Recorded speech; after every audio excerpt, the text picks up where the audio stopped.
మత్తయి సువార్త 22వ అధ్యాయం మీ ముందుంచుకోండి. యేసు ప్రభువు మాటలు ఇందులో మనకు కనిపిస్తాయి. ప్రభువు మాటలు గంభీరమైన మాటలు. మొదటివారు కడపటివారు, కడపటివారు మొదటివారు. ఈ స్టేట్మెంట్ ఎలా ఉంది? ఆలోచింపచేసేదిగా ఉంది. ఇంకొక మాట, పిలవబడిన వారు అనేకులు, కానీ ఏర్పరచబడిన వారు కొందరే. మనం వివాహాలకు, గృహప్రవేశాలకు, రిటైర్మెంట్ ఫంక్షన్స్కు, బర్త్డే ఫంక్షన్స్కు, సెలబ్రేషన్స్, స్పెషల్ డేస్ సెలబ్రేషన్స్కు మనం ఇన్విటేషన్స్ పంపుతూ ఉంటాం, ఆహ్వాన పత్రికలు. మనకు తెలిసిన ఉన్నత స్థాయి నుండి మనకు కావలసిన దిగువ స్థాయి వారి వరకు ఆహ్వాన పత్రికలు స్వయంగా కానీ సేవకుల ద్వారా కానీ పంపిస్తాం. రావలసిన అతిథుల కొరకు గంభీరమైనటువంటి గొప్ప విందును సిద్ధం కూడా చేస్తాం, ఏర్పాట్లు చేస్తాం. పిలువబడిన వారు అనేకులు, కానీ ఆ విందులో పాల్గొనేవారు ఏర్పరచబడిన వారు. అంటే ఆ విందు ఎవరికి దేవుడు అనుగ్రహించి ఉన్నాడో వారే దానిలో పాల్గొంటారు. అలాగే పరలోక రాజ్యాన్ని అర్థం చేసుకోవటానికి కూడాను సువార్తను గుర్చినటువంటి గొప్పదనం, ఔన్నత్యం గుర్చి ప్రభు తెలియజేస్తున్నాడు. ఆయన ప్రణాళికను గురించి తెలియజేస్తున్నాడు. ఆయన రక్షణ విందును సిద్ధం చేశాడు. అది సిలువలో ఆయన సిద్ధం చేశాడు. ఆ విందుకు రావాలనే మొట్టమొదటి ఇన్విటేషన్ తన స్వజనులైన యోధా వారికి పంపించాడు. కాబట్టి వారి రెస్పాన్స్ ఎట్లా ఉంది? ఏర్పరచబడిన వారుగా ఉండు గుంపును ఐడెంటిఫికేషన్ చేయటం కొరకు పిలవబడే వారి సంఖ్య ముందుగా నిర్ణయించబడింది. పిలిచినప్పుడు ప్రముఖులు అనుకున్నవారు రాలేకపోయారు. విందుంది, ఏం చేయాలి? అప్పుడు ఆ యజమానుడు చెప్పాడు, కంచెల్లోకి పొమ్మన్నాడు, పిలువబడమన్నాడు, కనిపించిన వాళ్ళందరినీ పిలవమన్నాడు. అందరిని పిలిచారు.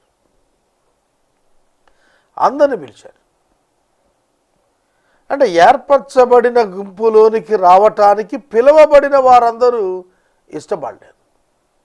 దాంతో ప్రభు ఆ యొక్క యజమానుడు అందరికి అవకాశం ఇచ్చాడు. వారిలో ఒకడు పెండ్లి వస్త్రం లేకుండా విందుకు వచ్చాడు. ప్రభు వాడిని బయటికి పంపించాడు. కనుక ఈ సందర్భం రక్షణను సూచిస్తాం. ఇశ్రాయేలు జనాంగం దేవుడు ఏర్పాటు చేసుకున్నటువంటి జనాంగం. వాళ్ళకి ఆహ్వానం పంపించాడు, రండి అని.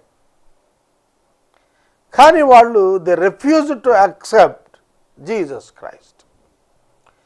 యేసుక్రీస్తును అంగీకరించడానికి వాళ్ళు రిఫ్యూజ్ చేశారు. ఆయన ఇస్తున్న రక్షణ విందును అంగీకరించడానికి నిర్లక్ష్యం చేశారు. కనుక ఆ నిర్లక్ష్యానికి వారు మూల్యాన్ని చెల్లించారు. రక్షణ అన్యుల వశమైపోయింది. ఈ సందర్భాన్నే 22వ అధ్యాయంలోని ప్రథమ భాగం తెలియచేస్తుంది. వరుసగా చదువుకుందాం. యేసు వారికి ఉత్తరమిస్తూ తిరిగి ఉపమాన రీతిగా ఇట్లు అనెను. యేసు వారికి ఉత్తరమిస్తూ, వారికి అనే పదం ఎవరిని సూచిస్తోంది? వారికి అంటే శిష్యులు కాదు. ఇక్కడ శాస్త్రులు, పరిసయ్యులు, సద్దూకయ్యులు, యాజకులు, లేవీయులు, ప్రధాన యాజకుడు, ఈ గుంపు అన్నమాట. యేసు సంభాషణ 21వ అధ్యాయములో నుండి కూడా వారితోనే కొనసాగుతోంది. వారితోనే కొనసాగుతోంది. వారికి ఒక ఉపమానం తర్వాత మరొక ఉపమానం, ఒక ఉపమానం తర్వాత మరొక ఉపమానం, ఇలా ఉపమానాలు చెబుతూ వెళుతున్నాడు వాళ్ళకి అర్థం కావటానికి. మీరు తృణీకరిస్తున్నారు నన్ను, నేను రక్షకుణ్ణి, దేవుడు నన్ను పంపించాడు, మీరు నా యందు విశ్వాసం ఉంచాలి, కానీ మీరు నన్ను తృణీకరిస్తున్నారు, ఇది మీకు అర్థం అవ్వాలి అని ఆయన వారికి సందేశం ఇస్తూ వెళ్తున్నాడు. ద్రాక్ష తోటలో పని చేయమని పిలిచిన కుమారులని చెప్పాడు. యూదులు, మీరు మొదట మీ దగ్గరికి వచ్చాను, మీరు విధేయత చూపుతామన్నారు, చూపలేదు. కానీ మొదటి నుండి అవిధేయులైనటువంటి అన్యులు విధేయత చూపించారు. అన్యులే విధేయత చూపించిన అన్యులే విధేయత చూపనటువంటి యూదుల కంటే దేవునికి ఇష్టలు అనేది చెప్పేశాడు వాళ్ళతో. తర్వాత మరొక ఉపమానంలో, ద్రాక్ష తోటను మీకు ఇచ్చేశాను, ఫలాలు మాత్రం నాకు ఇమ్మని అడిగాను, కానీ మీరు ద్రాక్ష తోటను ఆక్యుపై చేయాలని ట్రై చేశారు అంటూ వారి యొక్క అధికారాన్ని, వారికి ఇచ్చిన భాగ్యాన్ని ప్రశ్నిస్తూ, కుమారుని చంపారు మీరు, అందువల్ల మిమ్మల్ని నాశనం చేస్తాడు ప్రభు, మీరు వద్దనుకున్న అన్యజనులు, వేశ్యలు, సుంకరులు పరలోక రాజ్యంలో పోయి కూర్చుంటారు అని వాళ్ళకే చెప్పాడు. మరలా మరొక ఉపమానం చెబుతున్నాడు. విందు సిద్ధమైంది, విందు కొరకు దేవుడు పంపిస్తున్నాడు, రాజు పిలుపునిస్తున్నాడు, యజమానుడు పిలిపిస్తున్నాడు. పిలిపిస్తుంటే స్పందించకుండా ఉన్నవాళ్ళు పోయారు, రోడ్ల మీద ఉన్నవారు ఆ విందులో పాలు పొందారు. Who are not valid people, who are not worthy, ఎవరు యోగ్యులు కాదో వాళ్ళు కూడా దీనిలోకి రమ్మని ఆహ్వానం వస్తే వాళ్ళు వచ్చేశారు. అన్యులు మనం యోగ్యులం కాదు కదా. యూదులు జన్మతః వారు అబ్రహాము సంతానం అయి ఉండి వాగ్దానాలను వారసత్వం పుచ్చుకొని పుట్టిన వాళ్ళు. మనకేమున్నాయి? వాగ్దానాలు లేవు కదా అన్యజనులకు. యేసుక్రీస్తునందు వాగ్దానాలు అవునన్నట్టుగా వచ్చాయి మనకు. కనుక క్రీస్తు ద్వారా మనం వారికంటే శ్రేష్ఠులం అయిపోయాం. అది వాళ్ళకి అర్థం కావట్లేదు. అందుకనే వారికి ఈ ఉపమానాలన్నీ చెప్పుకుంటూ వస్తున్నాడు. పరలోక రాజ్యము తన కుమారునికి పెండ్లి విందు చేసిన ఒక రాజును పోలి ఉన్నది. ఇక్కడ చాలా జాగ్రత్తగా అర్థం చేసుకోవాలి. పరలోక రాజ్యము తన కుమారునికి పెండ్లి చేసిన రాజు, పెండ్లికి విందు చేసిన పెండ్లి విందు. ఆకాశ మధ్యమంలో ప్రభువునకు సంఘానికి వివాహ మహోత్సవం, గొర్రెపిల్ల వివాహ మహోత్సవము వచ్చి ఉన్నది, రండి రారండి అన్నాడు ప్రకటన గ్రంథంలో. కనుక గొర్రెపిల్ల వివాహ మహోత్సవం 7 ఏళ్ల మహా శ్రమల కాలం భూమి మీద ఉన్నప్పుడు ఆకాశ మధ్యమాన జరుగుతుండగా, ప్రభువు భూమి మీద అడుగు పెడుతున్నప్పుడు 7 ఏళ్ల ఆ వివాహ మహోత్సవం అనంతరం అడుగు పెడుతున్నప్పుడు ఓల్డ్ టెస్టిమెంట్ సెయింట్స్ వాళ్ళు రిజరెక్షన్కి వస్తారు. వారితో కలిసి ప్రభు 1000 ఏళ్ల పాలనలోకి వెళ్ళినప్పుడు ఆ 1000 years రీఎన్మెంట్ విందుగా చెప్పబడతారు. ఆ విందులో పాల్గొన్నవాడు ధనుడని చెబుతున్నాడు. ఎట్లొస్తారు అందులోకి? అక్కడ రావాలి అంటే పెండ్లి వస్త్రం కావాలి, రక్షించబడిన అనుభవం కావాలి. యూదుడిగా పుట్టితే చాలదు, యూదుడిగా పుడితే చాలదు, రక్షించబడిన అనుభవం కావాలి. యేసునందలి విశ్వాసం ఉన్నటువంటి వారికే అక్కడ చోటు. హెబ్రీ 11లో విశ్వాస వీరుల జాబితా ఉంది, అది కొనసాగింది ఓల్డ్ టెస్టిమెంట్లో. వాళ్ళే అందులో జాయిన్ అవుతారు. రిలీజియస్ జ్యూస్ ఉన్నారు, చూశారు, వాళ్ళు కూడా ఉన్నారు కదా. వింటున్నారా? రిజరెక్షన్ పొందినటువంటి ఓల్డ్ టెస్టిమెంట్ సెయింట్స్కి గార్మెంట్స్ ఉన్నాయి, వెడ్డింగ్ గార్మెంట్ ఉంది వాళ్ళకి. వివాహ విందులో పాల్గొనటానికి వివాహ వస్త్రం ఉంది, పెండ్లి వస్త్రం ఉంది వాళ్ళకు. They are saved so that they were resurrected. వాళ్ళు రక్షించబడిన ఆత్మలు కనుక వాళ్ళు పునరుద్ధానులు అయ్యారు. 1000 ఏళ్ల పాలనలో వీళ్ళు పెండ్లి విందులోకి వచ్చారు. కానీ అప్పటికే యూదులు ఉన్నారు, చూశారు. భూమి మీద ఉన్న యూదులు, భూమి మీద ఉన్న నరులుగా ఉన్న యూదులు ఉన్నారు చూశారు, వాళ్ళు ఈ రిజరెక్టెడ్ జ్యూస్తో పాటుగా 1000 yearలో ఉన్నా కూడా రక్షణ వస్త్రం లేకపోతే, రక్షించబడిన అనుభవం లేకపోతే they can't enter in to the kingdom of God. దేవుని యొక్క రాజ్యంలోనికి, నూతన భూమి మీదకి వాళ్ళు ప్రవేశించలేరు. అందుకని అక్కడి నుండి జడ్జిమెంట్లో పెండ్లి వస్త్రం లేనివాడంటే ప్రభువుని అంగీకరించకుండా కూడాను అబ్రహాము సంతానంగా వచ్చేసినటువంటి జనం ఉన్నారే, వాళ్ళు they can't inherit the new heaven and the earth, new earth. కనుక నూతన ఆకాశం, నూతన భూములు అలాంటి వాళ్ళకి చూడలేదు. అది పెండ్లి విందుకు వస్త్రం లేకుండా వచ్చిన వాడి కథ. అదే చెబుతున్నాడు, పెండ్లి విందుకు పిలువబడిన వారిని రప్పించుటకు అతడు తన దాసులను పంపినప్పుడు వారు రానొల్లకపోయిరి.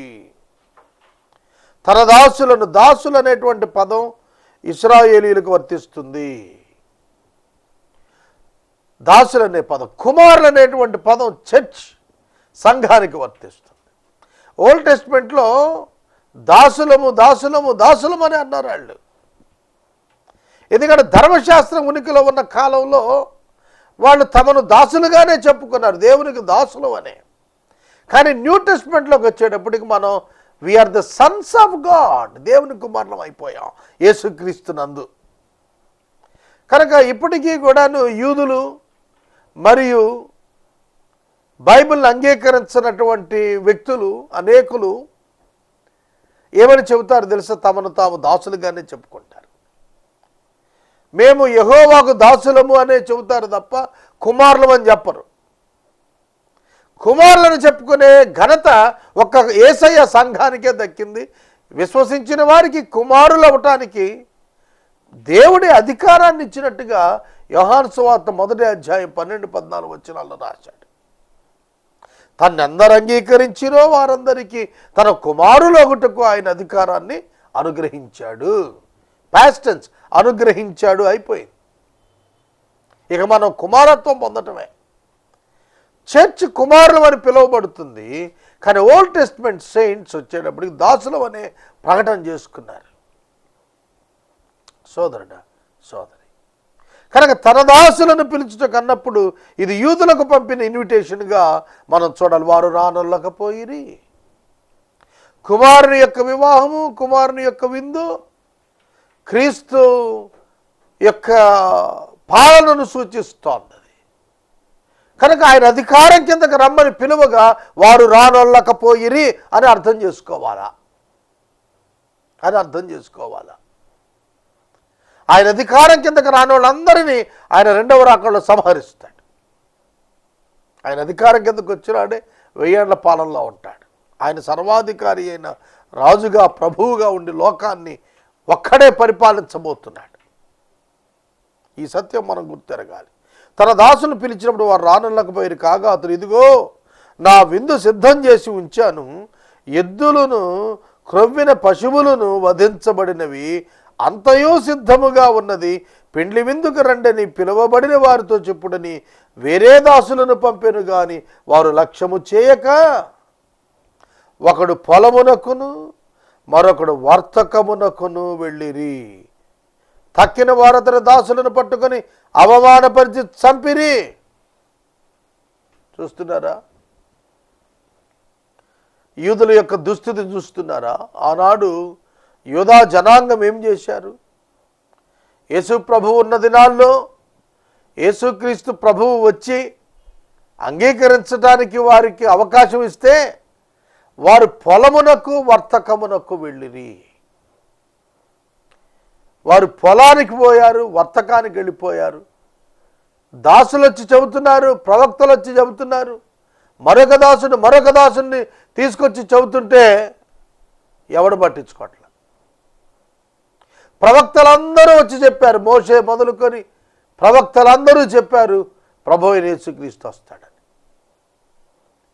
యాకోబు చెప్పాడు షిలోహు వచ్చు వరకు అని. కనుక ఆదికాండంలో మనం చూస్తున్నప్పుడు,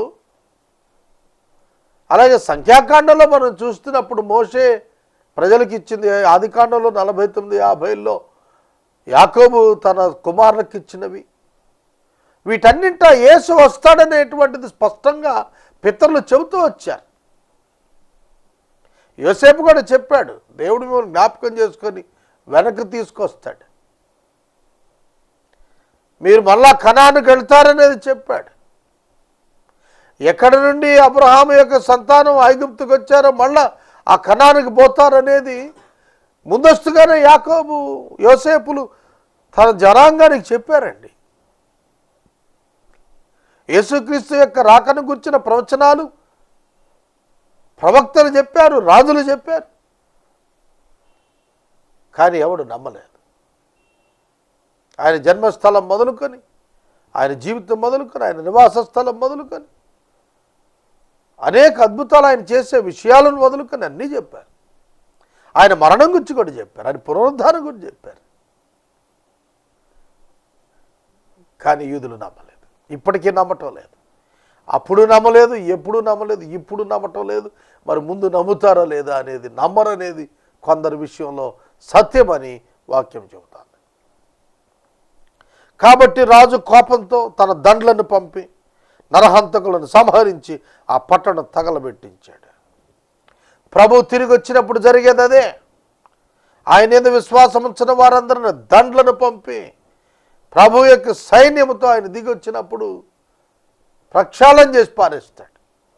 అక్కడ అంటున్నాడు, పెండ్లి విందు సిద్ధంగా ఉంది, పిలువబడిన వారు కానీ పిలువబడిన వారు పాత్రలుగా లేరు.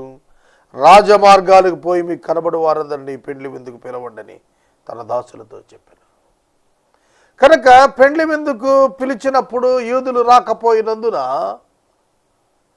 రక్షణ అనుభవం ఎక్కడికి వెళ్ళింది? ఇప్పుడు రాజవీధుల్లోనికి పోండి, కనిపించినోండి అలా పిలవండి అంటే ఆ దాసులు రాజమార్గాలకు పోయి చెడ్డవారినేమి మంచివారినేమి, చెడ్డవారినేమి మంచివారినేమి, వండర్ఫుల్. నేను కూడా ఉన్నాను అన్నమాట ఇందులో. నేను ఎప్పుడు చెడ్డవాడిని అని చెప్పుకుంటా, మంచివాడిని అని చెప్పుకోను. ఎవరైనా అడగనివ్వండి నన్ను, నేను చెడ్డాన్ని, నేను మంచివాడిని కాదని చెబుతా. I'm saved by the grace, not by my own. నేను నా అంతటా నా క్రియతో నేను రక్షించబడలే, నా ప్రభు యొక్క కృప వల్ల నేను రక్షించబడ్డాను. I'm a bad person. చెడ్డవారినేమి మంచివారినేమి, మతం చెబుతుంది మంచోళ్ళకే దేవుడని, కానీ మార్గం చెబుతుంది పాపులకు రక్షకుడని. కనుక చెడ్డవారినేమి మంచివారినేమి తమకు కనబడిన వారందరినీ పోగు చేసేసారు. కనుక విందుకు వచ్చిన వారి దశాల నిండిపోయింది. అర్థమవుతోందా సోదరుడా సోదరి? The chance was given to unworthy. పనికిరాని వారికి అవకాశం వచ్చింది. ఉపమానాలు చూడండి, ప్రభువు చెబుతున్నవి. కుంటివారు, పని చేయలేని వారు, నాట్ ప్రొఫెషనల్స్, వాళ్ళు పనిలో నిపుణత లేని వారిని సాయంకాలం 5 గంటలకు పనికి పిలిచి ఉదయం 6 గంటలు వచ్చిన వాడితో కూడా సమాన జీతం ఇచ్చిన గొప్ప యజమానుడు ఆయన. ప్రతి ఉపమానంలో యూదుల యొక్క రిజెక్షన్, జెంటైల్ సాల్వేషన్ మత్తయి స్పష్టంగా చెబుతూ వచ్చాడు. సోదరుడా సోదరు, చెడ్డవారికి ఆహ్వానం వచ్చింది, తాగుబోతులకు ఆహ్వానం వచ్చింది, వ్యభిచారులకు ఆహ్వానం వచ్చింది, దొంగలకు ఆహ్వానం వచ్చింది, చోరులకు ఆహ్వానం వచ్చింది, జారులకు ఆహ్వానం వచ్చింది, లంచగొండ్లకు ఆహ్వానం వచ్చింది, నరహంతకులకు ఆహ్వానం వచ్చింది. ఆహ్వానం అందుకున్న వాళ్ళు రాజుగారు మమ్మల్ని పిలిచారు అని బయలుదేరి వచ్చారు. ఈ లోకంలో నశించిపోయిన వారముగా ఉన్న వారము ప్రభు మమ్మల్ని పిలిచాడే ఆ రక్షించటానికి. ఆయన విందు ఇవ్వటానికి పిలిచాడు, అది ఆయన కృపతో ఇచ్చింది, మా గొప్పతనం కాదు. మమ్మల్ని పిలిచాడు ఆయన, మేము వెళ్తున్నాం. ఇవాళ నేను పరలోకానికి అర్హుడిని కాదు. I'm a worst sinner on this earth. కానీ ఆయన పిలిచాడు. నాకు ఇప్పటికీ అదే ఆలోచన. How can I eligible to the heaven or the kingdom of God? ఎట్టా ఈ పాపి అర్హుడండి? నాకెప్పటికీ అర్థం కాదు. మాసిలామణి గారు అన్నారు, ఎందులకో నాపై ఈ ప్రేమ అందదయా స్వామి నా మదికి. అవును, ఎలా అందుద్దండి? పరలోక రాజ్యం ఏమిటి, పాపం చేసిన నాకేమిటి? కానీ ఆయన పిలిచాడు. ఆయన పిలిచాడు అనగా ఆయన కృప ద్వారా ఆయన పిలిచాడు. ఆయన పిలిచాడు, మనల్ని రాణిస్తాడా అనుకుని ఆగిపోలా. ఆయన పిలిచాడు, వెళదాం అని బయలుదేరాం. విశ్వాసం ఉంచాం, పిలిచాడు, వెళ్ళాలి. ఒబీడియన్స్ విత్ ఫెయిత్, విశ్వాసంతో మనం విధేయత చూపించినప్పుడు ఆ విందులో మనం భాగస్థులు అవుతాం.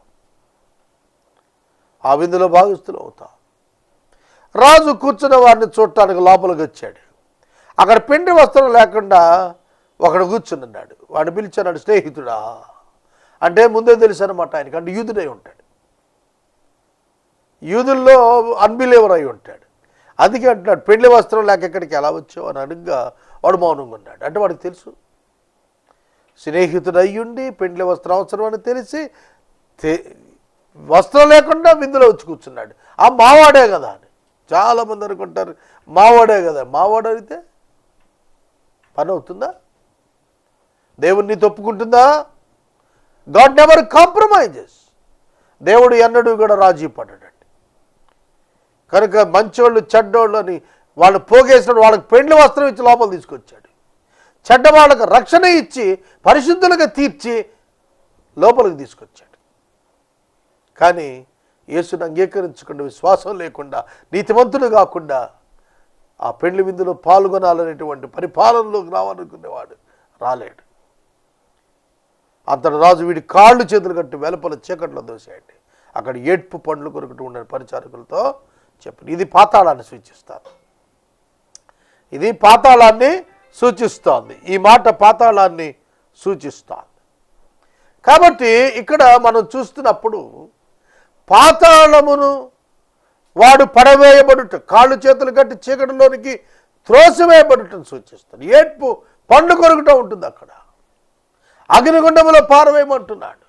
జడ్జిమెంట్లో రక్షణానుభవం లేనివాడు, యూదుడైనా సరే, పుట్టు క్రైస్తవుడైనా సరే అగ్నిగుండానికి వెళ్ళాల్సిందే. రక్షణానుభవం లేనివాడు నిత్య నరకాగ్నిగుండానికి పోవలసిందే. అందుకని అంటున్నాడు, పిలువబడిన వారు అనేకులు కానీ ఏర్పరచబడిన వారు కొందరే. చాలామంది పిలువబడ్డారు, ఆహ్వానించబడ్డారు, కానీ ఎంతమంది చేరుతారు? చాలా తక్కువ మంది, చాలా తక్కువ మంది. 23వ వచనము నుండి వాక్యమును గమనించండి. 15వ వచనము నుండి వాక్యమును గమనించండి.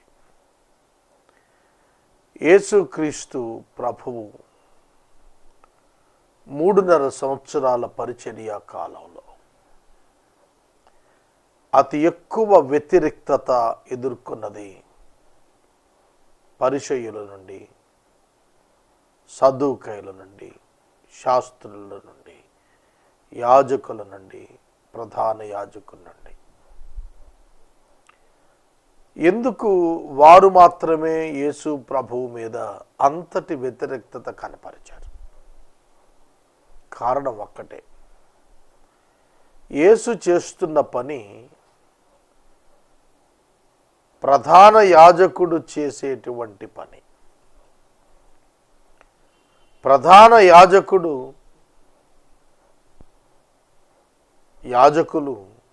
యాజకత్వం చేస్తారు. ప్రభువు నిత్య నిబంధనతో కూడిన యాజకత్వం చేయటానికి వచ్చిన ప్రధాన యాజకుడు. లేవి వంశము నుండి, అహరోను వంశములో నుండి వచ్చిన వాడు కాడు.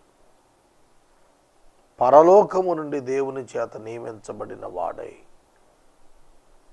లేవీయుల కొరకును యాజకత్వం జరిగించగలిగిన వాడై ఈ లోకాన్ని ఆయన వచ్చాడు. అందుకే హెబ్రీ గ్రంథకర్తగా పౌలు మన ప్రధాన యాజకుడు అపోస్తలుడు అయిన యేసు అని రాశాడు. కనుక ఈ రిలీజియస్ మతపరమైనటువంటి విషయాల్లో యేసుతో విభేదించిన వారు మత నాయకులే.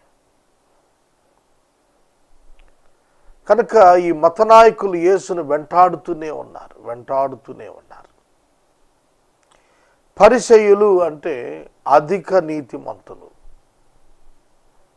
తమ దృష్టిలో మతపరంగా అధిక నీతిమంతులు. వారి వస్త్రధారణ, వారి నోటి మాట తీరు, వారి ఎక్స్పోజిటరీ సిస్టమ్, వారు తమను ప్రజలకు కనపరుచుకున్న జీవిత విధానం, ఇవన్నీ కూడా అధిక నీతి అన్నట్టుగా వారి ప్రవర్తన.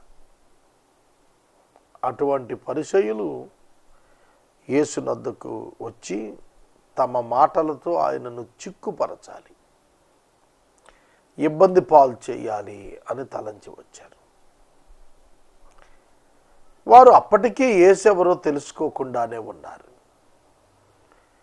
యేసు వారి హృదయ రహస్యాలను ఎరుగగలిగినటువంటి వాడని వారు గుర్తెరగలేకపోయారు. తీయటి మాటల వెనక చేదైనటువంటి హృదయము. ఇవాళ చాలామంది ఇలానే ఉన్నారు. మాటలలో పొగడ్త, అంతరంగంలో శాపం. ఇది పరిసయ్యుల నీతి. పరిసయ్యులు భౌతిక ప్రదర్శనలోనే నీతి ప్రదర్శన. హృదయము దేవునికి దూరంగా ఉంది. ఆ పరిసయ్యులు యేసును చిక్కుపరచాలని ఆలోచన చేశారు. ఈ అక్షరాలు మనం చదువుతున్నప్పుడే మనకు అర్థమైపోతుంది. They are not the people of integrity. యథార్థత లేని వారు ఆ జనులు అని వారిని గురించి అర్థం అవుతుంది. నీతి లేనివారు, యథార్థత లేనివారు, శుద్ధ హృదయం లేనిటువంటి వారు పరిచయులు. యేసును మాటలతో చిక్కుపరచాలని ఆలోచించి వచ్చారు. వాళ్ళు ప్రేమగా మాట్లాడుతూ తీయటి మాటలు మాట్లాడుతున్న మాటల చేత యేసును బోల్తా కొట్టించాలనుకుని వచ్చారు. అది వాళ్ళ వల్ల కాదు. బోధకుడా, నీవు సత్యవంతుడవయుండి దేవుని మార్గము సత్యముగా బోధిస్తున్నావనియు, నీవు ఎవనిని లక్ష్య పెట్టవనియు, మోమాటము లేనివాడవనియు ఎరుగుదుము. యేసును పొగుడుతున్నారు. అనవసరంగా పొగడటం అవసరం లేదు. యేసు ఈ పొగడ్తలకు పొంగిపోయేటువంటి వాడు కాదు. యేసు ఒక్కడు దూషిస్తే కృంగిపోయేవాడు కాదు. యేసు ఒకడు తనను ఘనపరిస్తే పొంగిపోయేవాడు కాడు. తానేమై ఉన్నాడు అదే అయి ఉన్నాడు. Great personality. యేసుక్రీస్తు ప్రభు సామాన్యుడు కాదు. ఇరుకున పెట్టాలనే ఆలోచనతో వచ్చారు. ఆయనపై ద్వేషంతో వచ్చారు. కానీ ఆయనపై పగను ప్రక్కన పెట్టినట్లుగా కనిపిస్తున్నారు. ప్రేమ ప్రదర్శన చేస్తున్నారు. బోధకుడా అని పిలిచారు. They sent their disciples to him along with the Herodians, saying, Teacher.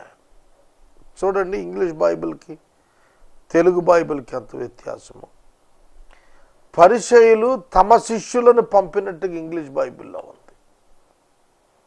Telugu బైబిల్లో వారే వచ్చినట్టుంది.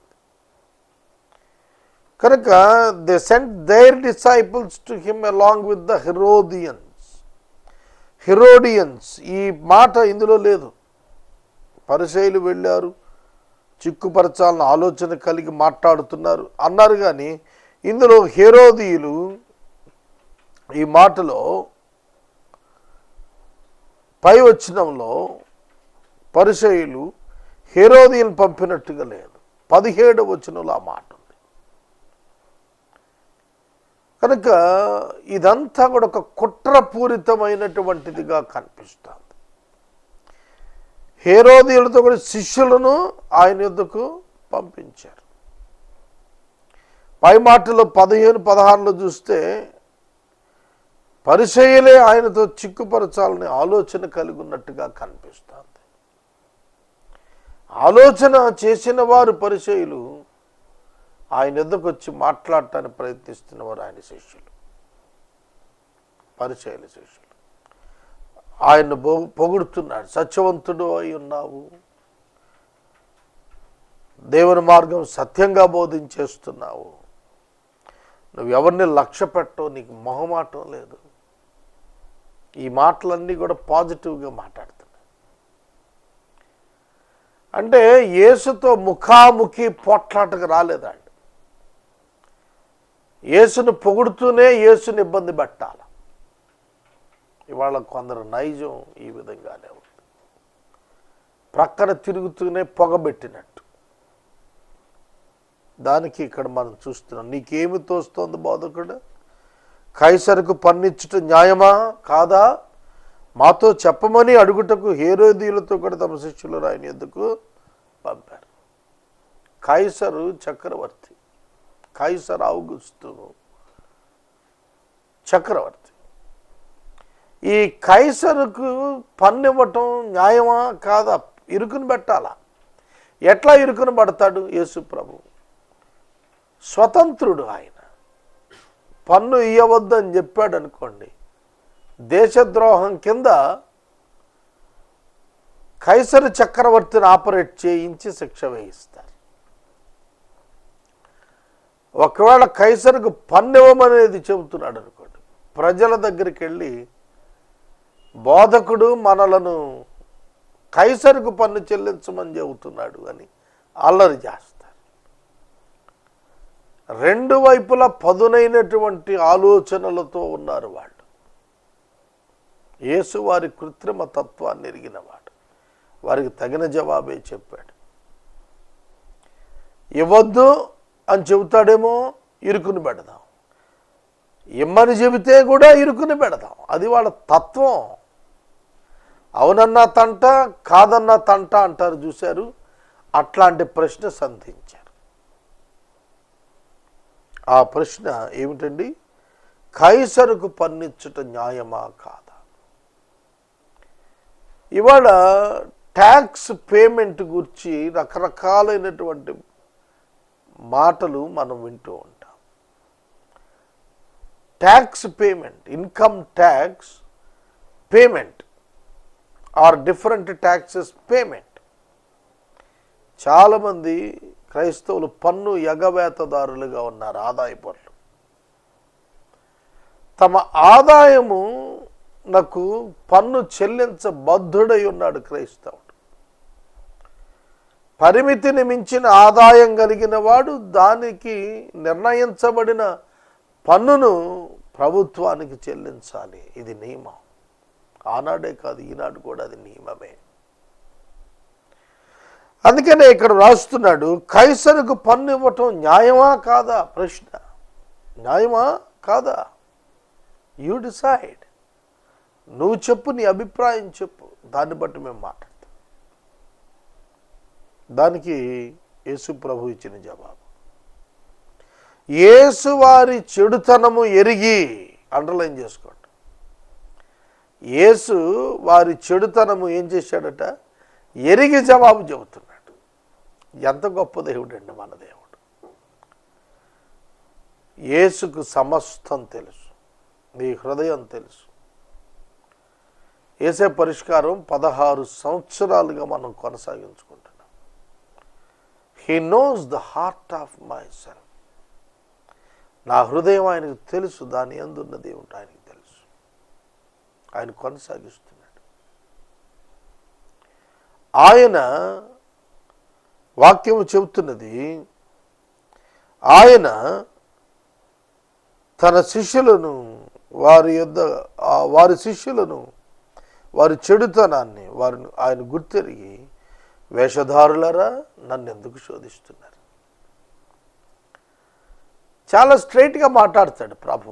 ఆయనకు అర్థమైపోయింది, వేషధారులారా మీరు వచ్చిన పన్ను గురించి తెలుసుకోవటం కాదు, నన్ను ఇరుకుని పెట్టడం. కాబట్టి నన్ను ఇరుకున పెట్టాలని వచ్చి ఇక్కడ వేషం వేసుకుని ఏమని మాట్లాడుతున్నారు? నువ్వు సత్యవంతుడవు, నువ్వు సత్యాన్ని జాగ్రత్తగా బోధించేస్తావు, నువ్వు ఎవరిని లక్ష్య పెట్టవు, మొమాటం లేదు నీకు, నువ్వు చాలా స్ట్రైట్ ఫార్వర్డ్ అన్ని మాటలు పొగిడి లోపలేం పెట్టుకున్నారు? ద్వేషం పెట్టుకున్నారు. అందుకే అన్నాడు, మీ చెడతనం నాకు తెలుసు అంటున్నాడు. వేషధారులారా నన్ను ఎందుకు శోధిస్తున్నారు? వేషధారులారా నన్ను ఎందుకు శోధిస్తున్నారు? యెషయా గ్రంథం 7వ అధ్యాయంలో 11-12 వచనాలు, నీ ప్రభువు యెహోవాను నీవు శోధించవద్దన్నాడు. దేవుని శోధించరాదు, ప్రభువును శోధించరాదు. కానీ ఇక్కడ వాళ్ళు యేసయ్యకు శోధన ఇస్తున్నారు. దానికి ఆయన అద్భుతమైన జవాబు చెప్పాడు. పన్ను రూక ఒకటి నాకు చూపండి వారితో చెప్పగా, వారు ఆయన ఎదుకు ఒక దేనారం తెచ్చారు. పన్ను యొక్క ఒక దేనారం తీసుకురమ్మన్నాడు. వెంటనే వాళ్ళు ఒక దేనారం తీసుకొచ్చారు. ప్రభు వాళ్ళు అడుగుతుంది, నీ పై వ్రాత రూపం ఎవరిది? అప్పుడు ఆయన, ఈ రూపమును పై వ్రాతయు ఎవరివి అని అడుగగా, వారు కైసరివి అన్నారు. దానికి ప్రభు చెప్పారు, అందుకు ఆయన, అలాగైతే కైసరివి కైసరుకు, దేవునివి దేవునికి చెల్లించుడని వారితో చెప్పాను. కైసరు రాజు, చక్రవర్తి, ట్యాక్సేషన్ అంతా ఆయన కంట్రోల్. నాణ్యాల మీద ఆయన యొక్క బొమ్మ ఉంది. ఆ బొమ్మ చూసి చెబుతున్నాడు ప్రభు, ఇవి ఈ పై రూపం, ఈ వ్రాత కైసరువి గనుక కైసరువి కైసరుకు చెల్లించాలి, కైసరువి కైసరుకు చెల్లించాలి, దేవునివి దేవునికి చెల్లించండి అని చెప్పాడు. సింపుల్గా, పెద్ద శ్రమ తీసుకోకుండా ఒక్క వన్ వర్డ్ ఆన్సర్లో చెప్పేశాడు. దేవునివి దేవునికి, కైసరవి కైసరికి. దేవునికి మనం చెల్లించవలసినది ఏమిటి? కైసరికి పన్ను చెల్లిస్తే సరిపోతుంది. దేవునికి ఏం చెల్లించాలి? కృతజ్ఞతాస్తుతులు చెల్లించాలి. దావీదు కీర్తనలు 150 కీర్తనల్లో 75 దావీదు గారు రాస్తే, అత్యధికమైన కీర్తనలు స్తుతి ఆరాధనా కీర్తనలే ఉన్నాయి. కనుక స్తుతి చెల్లించుట విశ్వాసికి ఒప్పందం. అది దేవాది దేవునికే చెల్లించాలి. దేవాది దేవునికి స్తుతి చెల్లించాలి. అది ఆయనకు చెందినటువంటిది. దేవునివి దేవునికి చెల్లించాలి. ప్రాణాన్ని ఇచ్చాడు, ఆయుష్ని ఇచ్చాడు, కొనసాగిస్తున్నాడు, ఆహారం ఇచ్చాడు, కుటుంబాన్ని ఇచ్చాడు. కనుక ఆయనకి ఏం చెల్లించాలి? డబ్బు కాదు, కృతజ్ఞత. చాలామంది దేవునికి కృతజ్ఞత చూపించకుండా డబ్బు ఇస్తే సరిపోద్ది అనుకుంటున్నారు. అది తప్పుడు అభిప్రాయం, తప్పు అభిప్రాయం. They must change their attitude and understanding about the scriptures. కనుక పైవ్రాత కైసరిది కనుక కైసరికి ఇవ్వాలి, కైసరికి ఇవ్వాలి. ఈ లోకం యొక్క ప్రభుత్వం ఆదేశించిన ప్రతి ఆదేశానికి నువ్వు లోబడాలి. You are obligated to obey the law of your country. నీ దేశం యొక్క చట్టానికి నువ్వు లోబడాలి. నువ్వు లోబడాల్సిందే. అలాగే దేవునివి దేవునికి ఇవ్వాలి అన్నప్పుడు ఇచ్చి తీరాల్సిందే. మన సమయం ఎవరు మనకి ఇచ్చారు? దేవుడే. కనుక దేవునికి ఇవ్వాల్సింది మన సమయాన్ని ఇవ్వాలి. మారు మనసు పొందిన హృదయాన్ని ఇవ్వాలి దేవునికి. కనుక భౌతికంగా భౌతికమైన డబ్బు వాటిని చూసి మురిసిపోవద్దు. దేవుని యొక్క అద్భుత హస్తం తోడై ఉండేటట్లుగా ఉంటే మనకు చాలు. వారి మాట విని ఆశ్చర్యపడి ఆయనను విడిచి వెళ్ళిపోయారు. ఈ పదం చక్కగా రాశాడు. వారు ఈయన మాట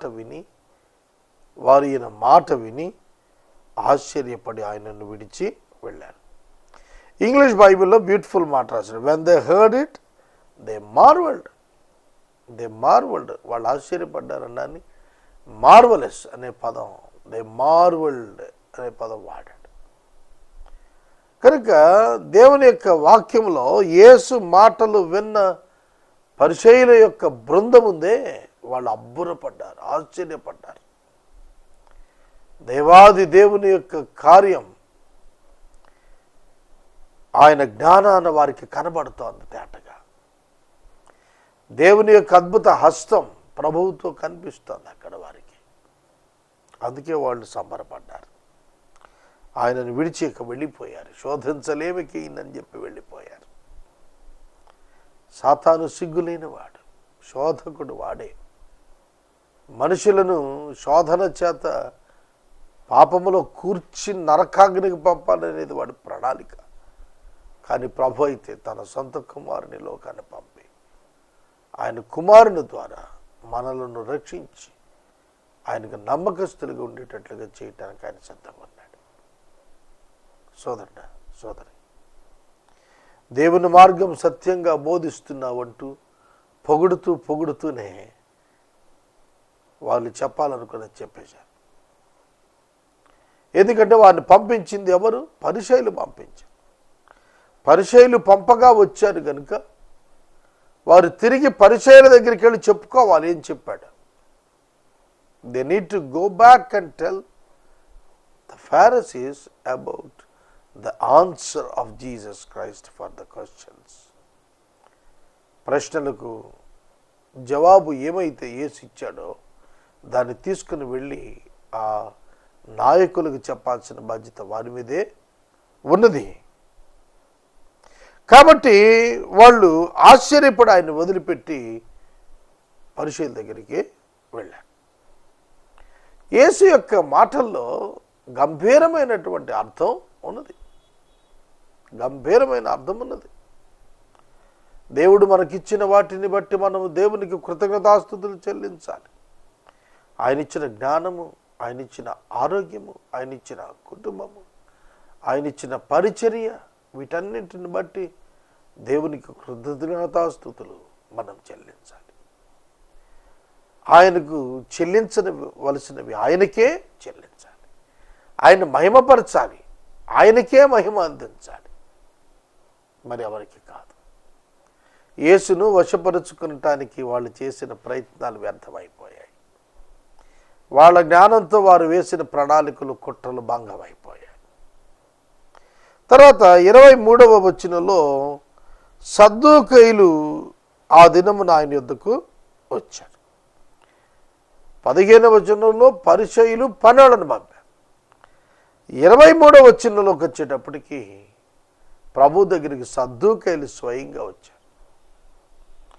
సద్దూకయ్యులకు పరిసయ్యులకు టగ్ ఆఫ్ వార్ ఎప్పుడు కూడా పడేది కాదు. ఇద్దరు పోటాడుకుంటుండేవాడు. డాక్టరినల్ మేజర్ డిఫరెన్సెస్ ఉన్నాయి వాళ్ళిద్దరి దగ్గర. కానీ వాళ్ళు సద్దూకయ్యులు పరిసయ్యులు కూడా వినేది, ప్రకటించేది, బోధించేది, చదివింది అంతా కూడా ధర్మశాస్త్రమే.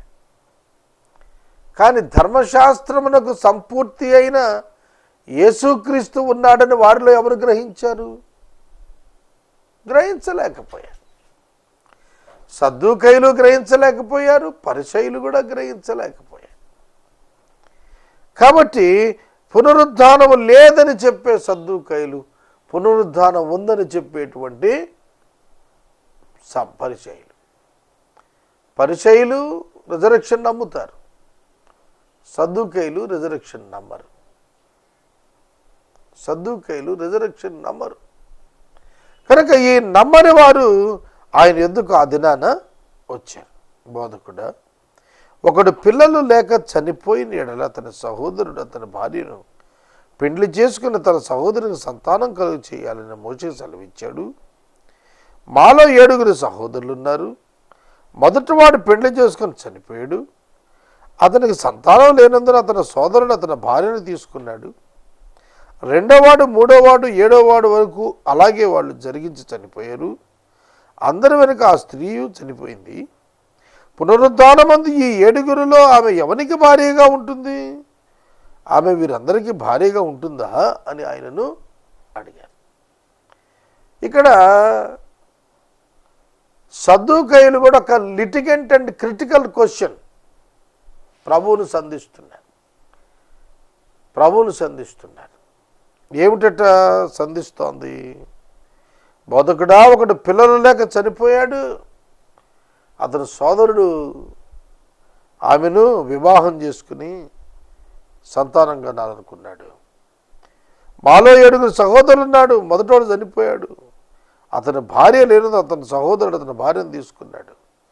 2వవాడు 3వవాడు 7వవాడి వరకు అందరూ అలాగే జరిగించి చనిపోయారు. అందరి వెనుక ఆ స్త్రీ చనిపోయింది. పునరుద్ధానమందు ఈ 7 ఆమె ఎవరికి భార్యగా ఉండెను? ఆమె వీరందరికీ భార్యగా ఉండెను కదా అని ఆయనను అడిగిన. చూడండి, ఎటువంటి ప్రశ్న అండి ఇది. 7 వివాహం ఎక్కడ ఉంటుందా అసలు? ఇది 7 వివాహం చేసుకున్నారంట. 7 సోదరులేనంట. ఆదికాండం 38వ అధ్యాయంలో యోధా తన కోడలు తామారునకు కుమారులను ఇవ్వటానికి భయపడ్డాడు. పెద్దవాడు చనిపోయేవాడు. 2వవాడు రేతస్సు నేలను విడిచినందుకు చచ్చిపోయాడు. అప్పటికి 2 కుమారులు చచ్చిపోయారు. 3వవాడిని ఏమిస్తాడు? భయపడ్డాడు. కానీ తామారు తన నీతిని రుజువు చేసుకుంది.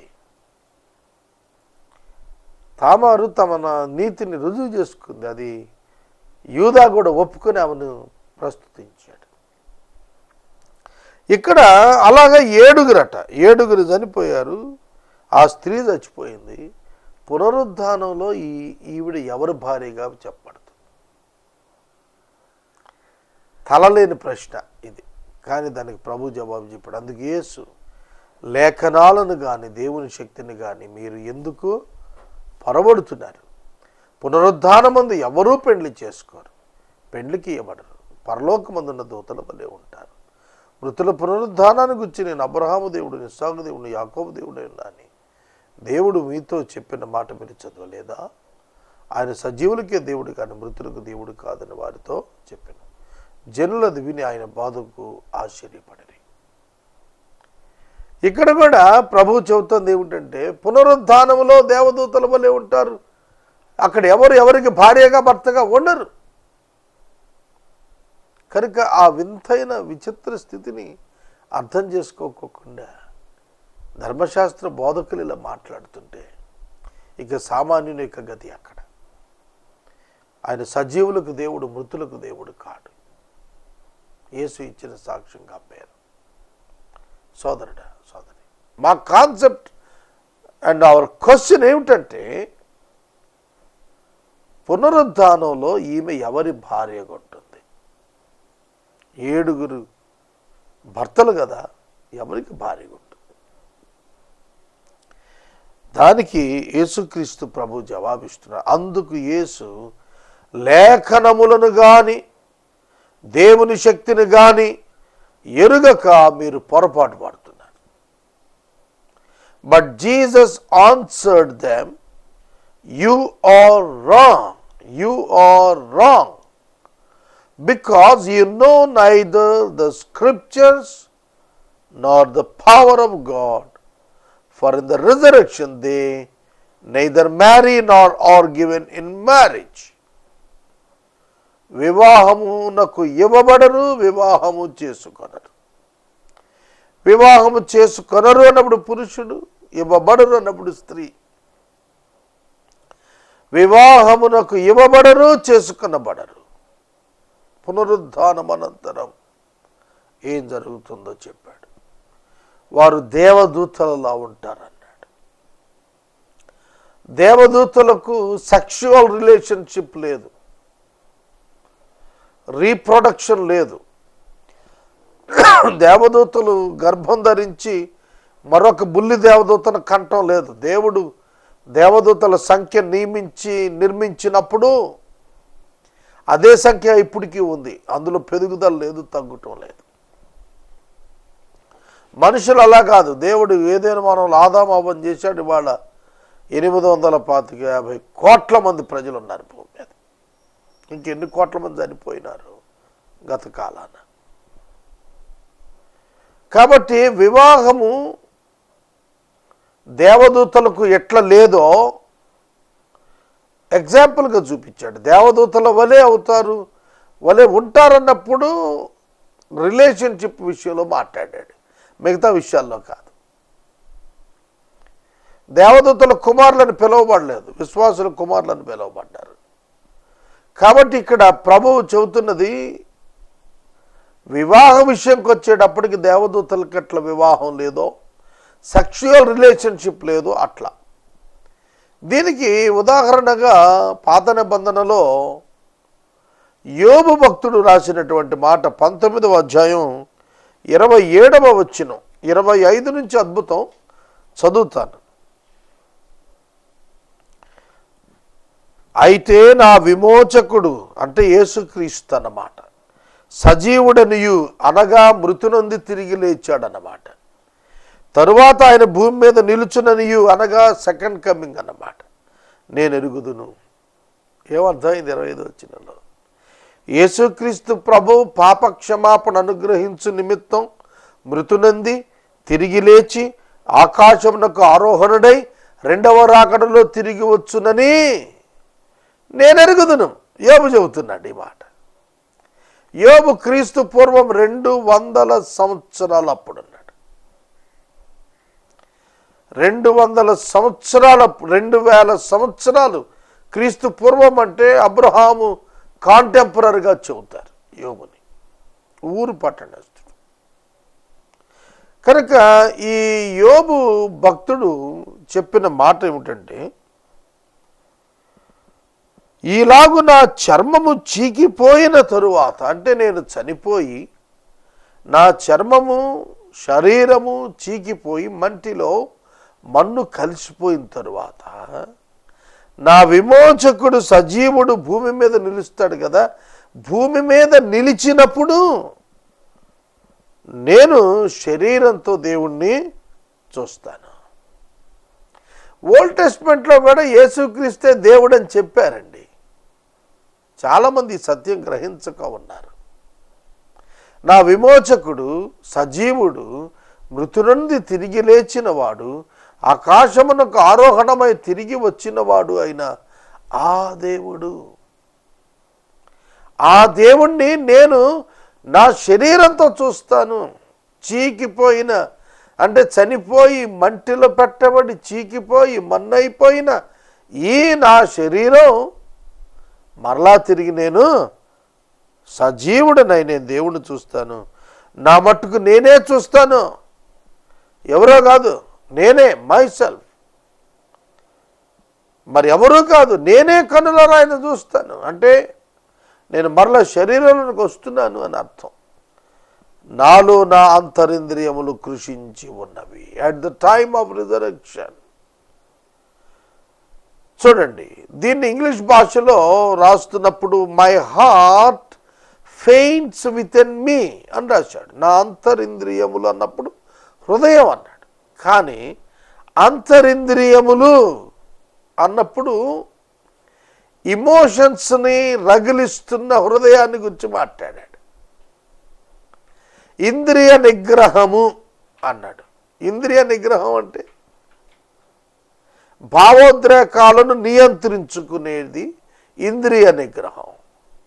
కనుక సెక్షువల్ రిలేషన్షిప్, సెక్షువల్ భావోద్రేకాలు ఇంద్రియ నియంత్రణతో నియంత్రించబడతాయి.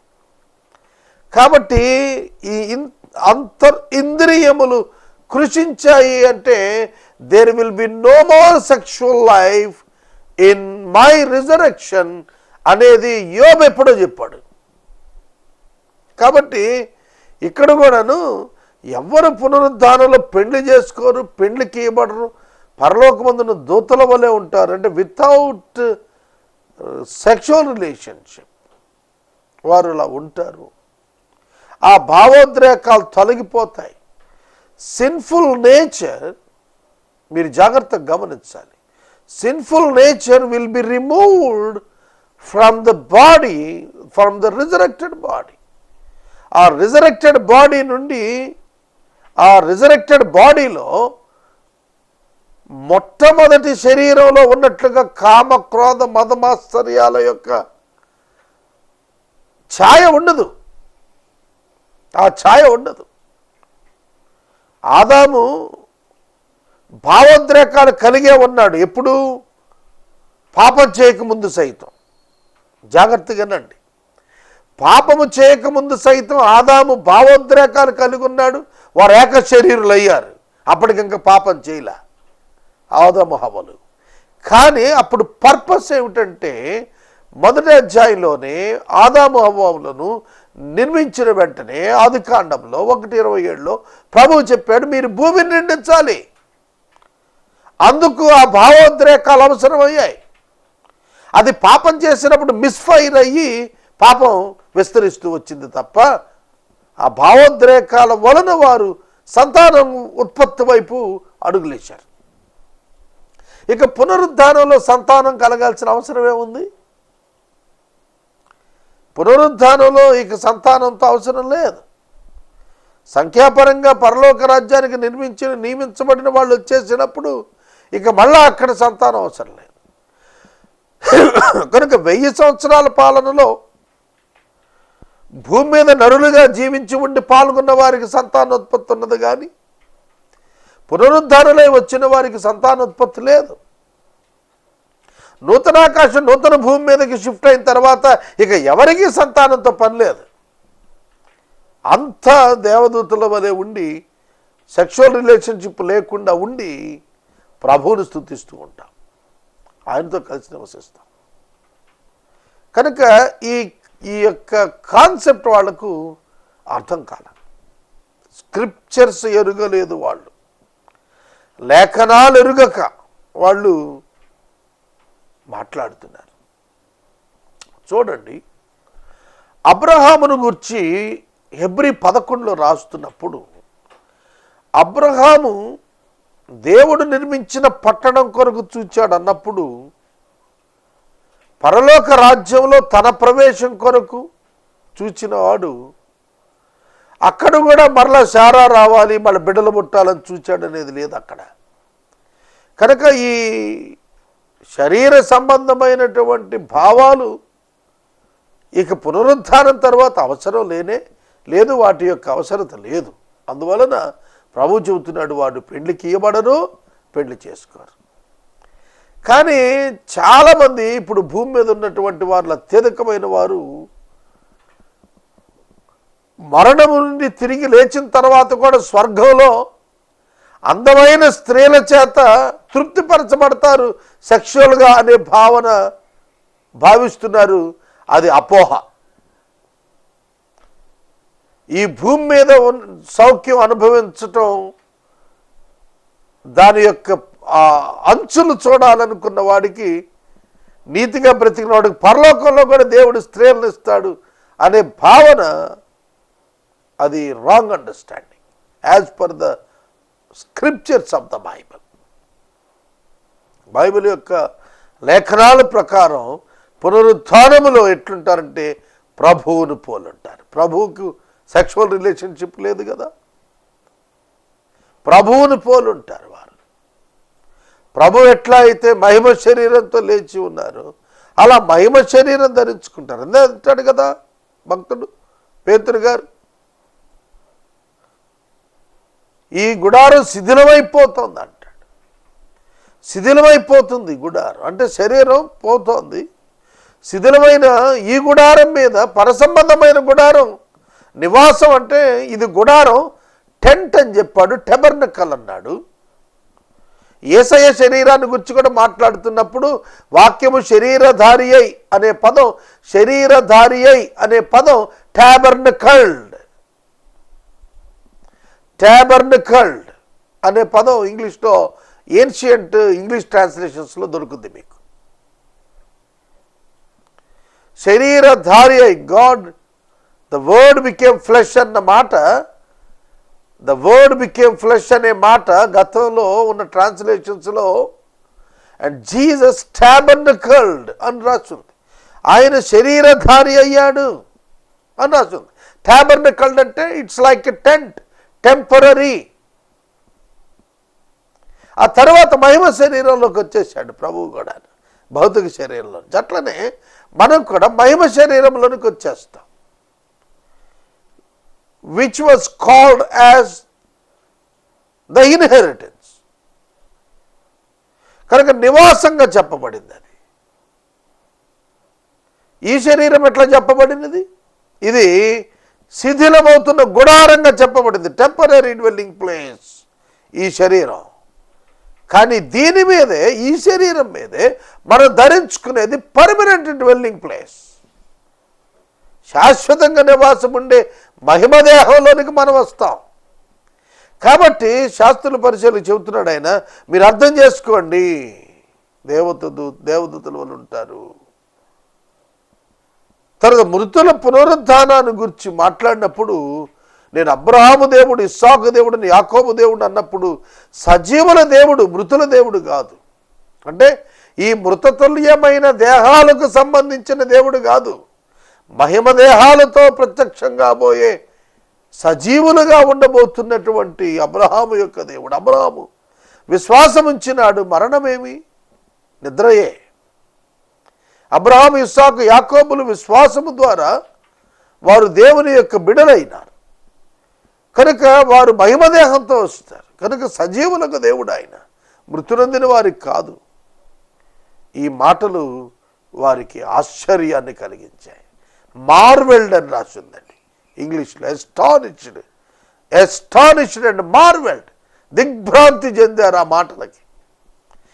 తెలుగులో దిమ్మ తిరిగిపోయింది అంటారు, మైండ్ బ్లాక్ అయింది అంటారు. చూశారు, ఒక్క దెబ్బ కట్ట అయింది వాళ్ళకు. సద్దూకయ్యులు నోట మాట లేని వాళ్ళు అయిపోయారు యేసు చెప్పిన మర్మానికి. యేసు ఒక నూతనమైన రెవల్యూషన్ ఇచ్చాడు. మరణానంతరం ఎట్లుంటాడు మానవుడు, తర్వాత పునరుద్ధానం పొందినాక ఎట్లుంటాడు మానవుడు, ఈ పర్ఫెక్ట్ రెవల్యూషన్ బైబిలే ఇచ్చింది, ఇంక ఏ గ్రంథాలు ఎక్కడ చెప్పల.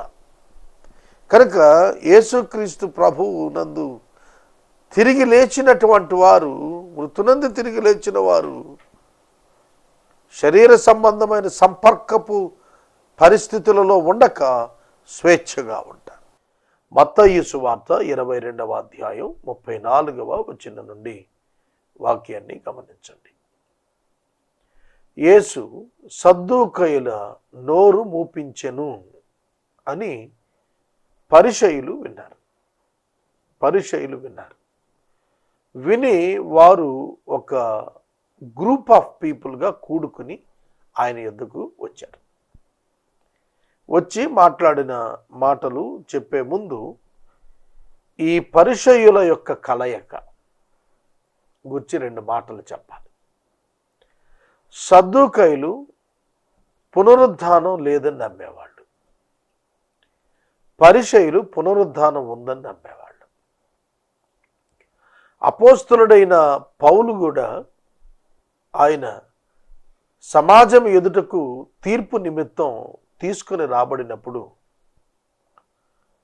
సహోదరులారా, నేను మృతుల పునరుద్ధానాన్ని గురించి మీ మధ్యన విచారణ చేయబడుతున్నాను అనే ఒక టెక్నికల్ వర్డ్ ఉపయోగించడం ద్వారా పరిసయ్యుల యొక్క ఫేవరిజం సంపాదించుకున్నాడు. ఇమ్మీడియట్గా అక్కడ తగువ ప్రారంభమైంది. సద్దూకయ్యులు పునరుద్ధానం లేదంటారు, పరిసయ్యులు పునరుద్ధానం ఉందంటారు. సద్దూకయ్యులు దేవదూతలు లేవు, ఏవి కనపడవు అంటారు,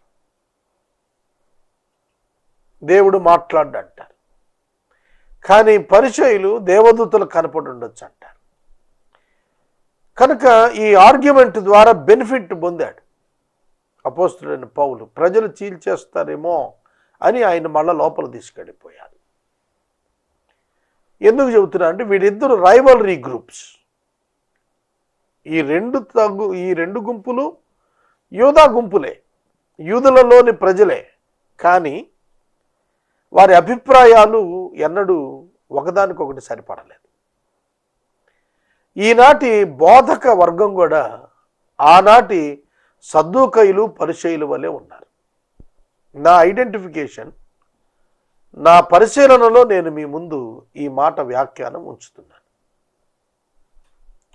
కొందరు డాక్ట్రినల్గా డిఫరెన్సెస్ పెట్టుకుని డిఫర్ అయిపోతున్నారు. సిద్ధాంతపరమైన భేదాలు, వ్యత్యాసాలు కొనసాగిస్తున్నారు కొందరు. మరికొందరు మేము మా నిష్ఠ, మా భక్తి గొప్పది, మిగిలిన వారంతా అల్పులు అన్నట్టుగా మరికొందరు స్వనీతి ప్రదర్శింపబోతున్నారు. ఈ రెండు రకాల సంఘాలు కూడా 21వ శతాబ్దంలో ప్రస్తుతాన్ని ఉనికిలో కనిపిస్తున్నాయి. కొందరు సద్దూకయ్యులు లాంటి వారు, కొందరు పరిసయ్యులు లాంటి వారు. పరిసయ్యులు, శాస్త్రులు ఇరువురు ధర్మశాస్త్రాన్ని బోధించేవారు. మోషే పీఠం ముందు వాళ్ళు కూర్చునేవారు అన్నాడు. మోషే పీఠం మీద కూర్చోటం అంటే లే లీడర్స్ అండ్ క్లర్జీ, దైవజనులు అంగీలు వేసుకొని యాగాలు చేస్తూ పాప క్షమాపణార్థమైన బలులు ఇస్తూ ఉండే యాజక వర్గం ఒకటైతే, ప్రజలను మోటివేట్ చేస్తూ వాక్యం చొప్పున నడవమని హెచ్చరిక చేస్తూ ఉండే బోధక వర్గం మరొకటి. ఈ బోధక వర్గానికి చెందిన వారు పరిసయ్యులు. They are taking the place of Moses. మోసే నాయకత్వం వీళ్ళు టేకప్ చేశారు. అహరోను నాయకత్వం యాజకులు టేకప్ చేశారు. వాళ్ళు యూదులే, వీళ్ళు యూదులే. కనుక లేవి గోత్రం నుంచి యాజకులు వచ్చారు. యూదులలో నిష్ట కలిగిన వారిలో, చదువుకున్న వారిలో నుండి పరిసయ్యులు వచ్చారు. ఈ రెండు గ్రూప్స్ ఎప్పుడు ఒకదానితో ఒకటి పోటీ పడుతూ ఆధిపత్య ప్రదర్శన పోరు ఆనాడు చేశారు. ఈనాడు కూడా అలాగే ఉంది. ఆధిపత్య ప్రదర్శన. ఈ గుడి కంటే ఆ గుడి పెద్దది కట్టాల, ఆ గుడికి వచ్చే సభ్యుల కంటే ఈ గుడికి వచ్చే సభ్యులను ఎక్కువ మందిని పోగు చేయాల, వాడు చేసిన పండగ ఏర్పాట్ల కంటే మనం చేసిన పండగ ఏర్పాట్లు గొప్పగా ఉండాల, వాళ్ళు చేసిన ఉపవాస దినాల కంటే మనం చేసే ఉపవాస దినాలు గొప్పగా ఉండాల, వాడు పెట్టిన యూత్ మీటింగ్ కంటే మనం పెట్టిన యూత్ మీటింగ్ ఘనంగా ఉండాలి, గొప్పగా ఉండాలి, వాళ్ళకంటే మంచి భోజనం మనం పెట్టాలి. ఈ కాంపిటేటివ్ స్పిరిట్ అనేది సద్దూకయ్యులు పరిసయ్యుల మధ్యన ప్రారంభం నుండి ఉంది. ఇప్పుడు కూడా అనేక మందిలో కొనసాగుతుంది. ఇది అవాంఛనీయం, అసందర్భానుసారం, అన్బిబ్లికల్, అనెథికల్. ఇది కాదు ప్రభువు చెప్పింది. కనుక సద్దూకయ్యుల నోర్లు యేసయ్య మూసేశాడు. ఎందుకు మూశాడు? ఎట్లా మూశాడు? లేఖనాలను అర్థం చేసుకోలేదు మీరనేది వాళ్లకు చాలా క్లియర్గా ఇన్స్ట్రక్షన్ ఇచ్చాడు. ఎందుకంటే వివాహ విషయంలో 7 భర్తలకు భార్యగా ఉన్న ఆమె పునరుద్ధానంలో ఎవరి భార్య అనే దాని మీద యేసు చాలా చక్కటి వివరణ ఇచ్చారు. నిన్నంతా మనం దాన్నే ధ్యానం చేశాం. వారు మాట్లాడలేకపోయారు, యేసుతో మాట్లాడలేకపోయారు. తదుపరి ఈ సమాచారం పరిసయ్యులకు వెళ్ళింది. సద్దూకయ్యులు నోళ్లు మూశారు అంటే వాట్ అబౌట్ అస్? వాళ్ళని జయించిన వాడిని మనం జయిస్తే మనం గొప్పలం అవుతాం. కనుక వారిని జయించిన యేసు మీద టార్గెట్ పెట్టారు సద్దూకయ్యులు, ఈ పరిసయ్యులు. అందుకని వారు కూడుకొని మాట్లాడుకొని యేసు ప్రభు దగ్గరికి వచ్చి వాళ్ళలో ఒకళ్ళు లేచి మాట్లాడుతున్నాడు. ఆయన సద్దూకయ్యుల నోరు మూయించాడని పరిసయ్యులు విని కూడి వచ్చిరి. Wrong assembly with the bad attitude. Wrong assembly with the bad attitude. చెడ్డ ఉద్దేశంతో చెడు కలయిక. It's not fair transaction. యథార్థమైనటువంటి చర్య కాదు ఇది, కుట్రపూరితం. వారు వారిలో ఒక ధర్మశాస్త్ర ఉపదేశకుడు ఆయన శోధించుచూ ప్రశ్నిస్తున్నాడు. ఇది మరొక తప్పిదం. శోధించుచూ ప్రశ్నించడం ఏంటి? శోధించుచూ ప్రశ్నించడం. But when the Pharisees heard that he had silenced the Sadducees, they gathered together. Pharisees gathered together. కూడుకున్నారు, మాట్లాడుకున్నారు, చర్చించుకున్నారు. అప్పుడు బయలుదేరి వచ్చారు. అర్థమవుతుందా? వీళ్ళ చర్చలు యేసుని కదల్పలేవండి. ఏమంటున్నారు వాళ్ళు? And one of them a lawyer. Wonderful word అండి. ధర్మశాస్త్ర ఉపదేశకుడు అనే పదం దగ్గర లాయర్ వకీల్ అంటాం కదా మనం. ఇప్పుడు లాయర్ని మనం వకీల్ అంటాం. లాయర్ గారిని ఏమంటాం? వకీల్ అంటే ఉత్తరవాది. వకాల్తా బుచ్చుకున్నాడు అనమాట. ఒక ధర్మశాస్త్ర బోధకుడు మిగతా వారందరితో వకాల్తా బుచ్చుకుని మాట్లాడతాడు కదా, అట్లా మాట్లాడుతున్నాడు. ఇతడు ధర్మశాస్త్ర ఉపదేశకుడు వకాల్తా పుచ్చుకుని ఆయన శోధిస్తున్నాడు. Taking the responsibility of tempting Jesus Christ. It is sin. అదే పాపం అంటే. చాలామంది ఈ దినాల్లో ఇతరులను శోధించుటకు గుంపు గడుతున్నారు, ఏకమైపోతున్నారు, నేతృత్వ నాయకత్వాలు పెంచుకుంటున్నారు. Simply wrong. సులువుగా చెప్పాలంటే ఇది పెద్ద తప్పు. ఇది దైవ విధానం కాదు. శోధించుట దైవ విధానం కాదు, అపవాది విధానం. యేసు పరిచర్యకు వచ్చినప్పుడు యేసును వాక్యం చేత శోధించాడు అపవాది. ఈ పరిచర్యలలో ధర్మశాస్త్రోపదేశకుడు కూడా వాక్యాన్ని తీసుకుని వచ్చి శోధించాలనుకుంటున్నాడు. సాధించలేడని తెలుసుకున్నాడు తర్వాత. ఆయన శోధిస్తూ బోధకుడా అని పిలిచాడు. And one of them a lawyer asked him a question to test him. పరీక్షించుటకు. శోధించుట అంటే పరీక్షించుటకు పూనుకున్నాడు. చాలామంది నన్ను కూడా పరీక్షించారు. నేనేం చెప్తాను వాక్యంలో నుండి. తర్వాత భంగపడ్డారు, అది వేరే విషయం అనుకోండి. పరిశుద్ధాత్మ దేవుడే అటువంటి సందర్భాల్లో ఆలోచన ఇచ్చి వాక్యం నుండి జవాబిస్తాడు. అది నా అనుభవం. యేసుక్రీస్తు ప్రభువుని టెస్ట్ చేయాలి. ఆయన స్క్రిప్చురల్ నాలెడ్జ్ ఎంత ఉందో, డెప్త్ ఎంత ఉందో, స్ట్రెంగ్త్ ఎంత ఉందో పరీక్షించాలి. అది ఉద్దేశం.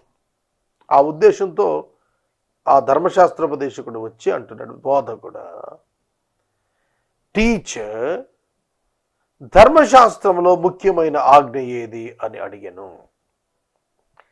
నా ప్రశ్నకు మీరు ఒక్కసారి జవాబు ఆలోచించండి. ఈ ధర్మశాస్త్రోపదేశకుడు, ఈ లాయర్ జవాబు తెలిసి అడుగుతున్నాడా, జవాబు తెలియక అడుగుతున్నాడా? అతడు ధర్మశాస్త్ర ఉపదేశకుడు. ధర్మశాస్త్ర ఉపదేశకునికి ఆజ్ఞలలో ప్రధానమైన ఆజ్ఞ తెలియదా? కనుక ఆయన ఏం చెబుతాడు అనేది తెలుసుకోవటానికి వచ్చాడు. తానేమి తెలుసుకున్నాడో దాన్ని షేర్ చేసుకోవటానికి ఇతడు రాలేదు. కానీ యేసు ఏమని జవాబు చెబుతాడో అని తెలుసుకోవటానికి వచ్చాడు. ఒక మాట మనం గుర్తుపెట్టుకోవాల్సింది ఏమిటంటే, ఇక్కడ ఒకవేళ వాడు తప్పు ఉద్దేశంతో వచ్చినా, చెడు అభిప్రాయంతో వచ్చినా, కుట్రపూరితంగా వచ్చినా, వాళ్ళు అడిగిన ప్రశ్నకు యేసు జవాబిచ్చాడు. మనం కూడా అది నేర్చుకోవాలి. ఎవరైనా నిన్ను ప్రశ్నించినప్పుడు బైబిల్ని గురించి నువ్వు జవాబు చెప్పడం నేర్చుకోవాలి. ఇది నీ విధి. You are appointed for that. It's your duty. అబ్బాయి నాకు తెలియదని వెళ్ళిపోకూడదు. నేను 2 రోజుల క్రితం ఫేస్బుక్లో ఒక పోస్టింగ్ నాకు కూడా వచ్చింది. దానిలో బైబిల్ బండారం అని ఎన్వి బ్రహ్మం గారట 1970లో మాట. ఇది చాలా చక్కగా బైబిల్ని కామెంట్ చేస్తూ బైబిల్ దేవుని వాక్యం కాదని రాశాడు. అవన్నీ ఇప్పటి కాలానికి పాత మాటలే. కానీ వాటన్నింటికి జవాబులు ఉన్నాయి. వాటిని ప్రజల్లోనికి ఆ ప్రశ్నలను జవాబులను కూడా ఎవరు తీసుకెళ్ళలేదు. అందుకే ఈ న్యూ జనరేషన్కి కొత్తగా అనిపిస్తుంది. అందుకనే అది ప్రజెంట్ పోస్టింగ్ ఎఫ్బీలో వచ్చినప్పుడు, ఫేస్బుక్లో వచ్చినప్పుడు చాలామంది దాన్ని చూచారు. దానిలో చాలా ప్రశ్నలు బైబిల్ మీద. దానికి ఎవరు జవాబు ఇవ్వాలి? ఆ పుస్తకం ఎక్కడ దొరుకుతుందా అని నేను ఎదుగుతున్నాను. ఎందుకంటే అది it's printed in 40 years back. ధర్మ పోరాటం అనే పేరిట ఆ ఫేస్బుక్లో ఆర్గ్యుమెంట్స్ వచ్చాయి, నేను చదివాను. అవి చాలా చక్కగా ఆర్గ్యూ చేశారు. వాటన్నింటినీ చక్కగా జవాబు చెప్పాల్సిన బాధ్యత ఎవరికి ఉంది? విశ్వాసం ఉంచిన ప్రతి క్రైస్తవునికి ఉంది. They may be wrong or they may be wrongly motivated or with the bad intention, doesn't matter. But we need to give the clarification about the Bible to them. How the Bible is correct and ultimate and truth. We should answer. మనం జవాబు చెప్పి తీరాలి. చెప్పకపోతే మనం నమ్మింది వ్యర్థం అవుతుంది. కనుక పరీక్షించటానికి వచ్చిన, శోధించటానికి వచ్చిన వాడికైనా సరే యేసు జవాబు చెప్పి తీరాడు. ఓపికగా జవాబు చెప్పాడు. ఆయన జవాబు చెప్పకపోతే చరిత్ర అంతటిలో ఇన్ని వేల సంవత్సరాల్లో ఈ ప్రశ్నకు జవాబు దొరికేది కాదేమో. అది యేసు ఇచ్చిన జవాబు అద్భుతం. నేను ముందుకెళ్తాను.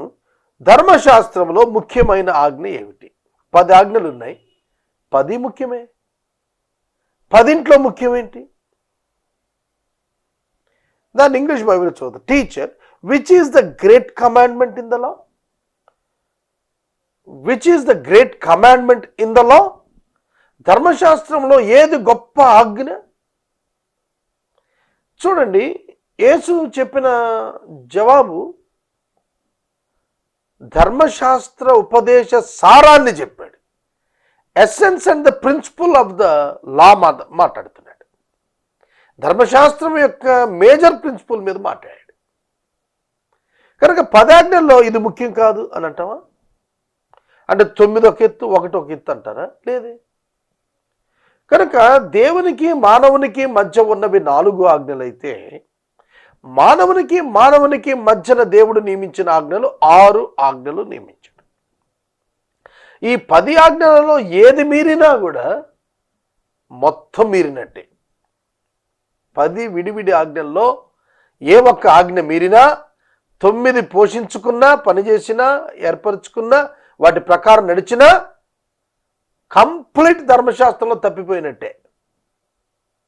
అర్థమవుతుందా? కనుక 10కి 10 ఆజ్ఞలు పాటించినప్పుడే నీతి. 1 తప్పిపోతే మొత్తంలో తప్పిపోయినట్టే. అటువంటప్పుడు ఆజ్ఞ ఏది అని అంటే ఈక్వల్గా ఆల్ ఆర్ ఇంపార్టెంట్. అటువంటప్పుడు ఏమిటి ప్రధాన ఆజ్ఞ అంటే ఇందులో ట్విస్ట్ ఉంది. అందుకే వాళ్ళ ట్విస్ట్కి తగిన ఆన్సర్ యేసయ్య ఇచ్చాడు. వాళ్ళు రెండో క్వశ్చన్ వేయటానికి వీలు లేదన్నమాట. ఆ 10లో 1 తీసుకున్నాడు అనుకోండి, మరి మిగతా ఏంటని అడుగుతారు. అందుకనే ఆయన దేవునికి మానవునికి మధ్యను ఉన్నటువంటి ఆ ఆజ్ఞల యొక్క సారము యొక్క మూలము,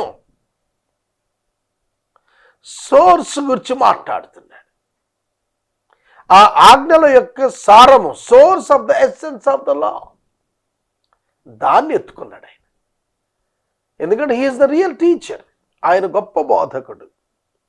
ఆయన ధర్మశాస్త్రోపదేశాన్ని పాఠశాలలో అభ్యసించిన వాడు కాడు. కనుక ఆయనకు సహజ పాండిత్యం, ఆయన రాసిందే కదా ధర్మశాస్త్రం. ఆయన దేవుని వాక్యం కదా, ఆయనకి ఎవరు చెప్పగలుగుతారు? కనుక ఆయన్ని ప్రశ్నించినప్పుడు అంత గొప్ప ప్రభువు, వాక్యమైన వాడు కూడా జవాబిచ్చాడండి. మనం చాలాసార్లు విసుక్కుంటాం, నీకెందుకు అన్ని ఇట్లాంటి ప్రశ్నలు వేస్తావు నువ్వని. అట్లా అనొద్దు. ఎంతమంది ఎన్ని ప్రశ్నలు అడిగినా జవాబు చెప్పాల్సిన బాధ్యత మనకున్నది. అందుకనే పేతురు గారు చెప్పారు, సహనంతో జవాబు చెప్పాల్సిన బాధ్యత మీకుంది అన్నాడు.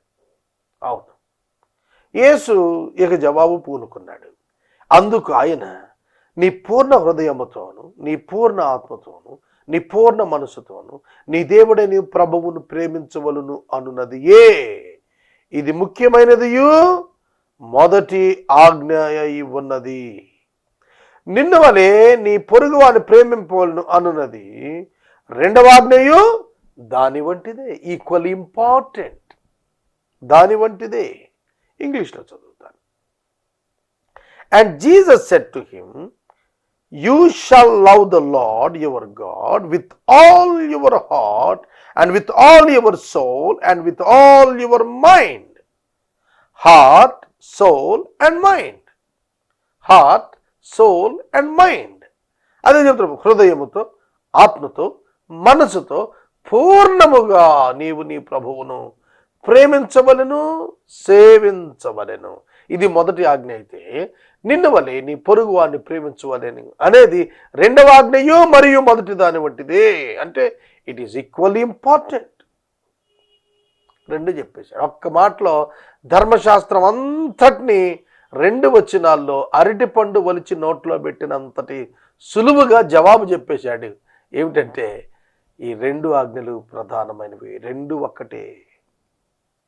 Love your God and love your neighbour.